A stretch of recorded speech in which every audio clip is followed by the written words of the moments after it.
Welcome to Pindar Poetry. We hope you learned something new. You start by verifying prerequisites.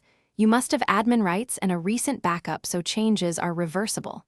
Once done, check which services depend on development mode and note any active build pipelines. Make sure to export or save environment variables and toggle states before proceeding. This prevents surprises when toggling modes. Now, open the configuration source, console, control panel, or repository so you can apply the change safely and trace what will change next. You edit the configuration where development mode is declared and set it to false, or remove the dev flag entirely. This stops hot reloads, debug logging, and verbose builds. Then, deploy the config update to a staging instance and validate core functionality.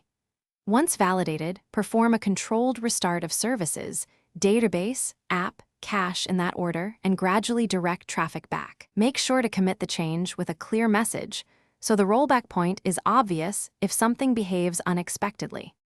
You finish by verifying that logs and metrics reflect production settings and that debug endpoints are disabled. This confirms the mode switch worked.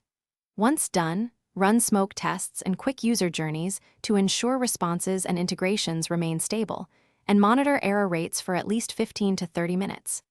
If something breaks, revert immediately to the backup or enable targeted debug flags to capture root cause data, then roll forward fixes. Remember, quick reversible actions reduce downtime and Thanks for watching.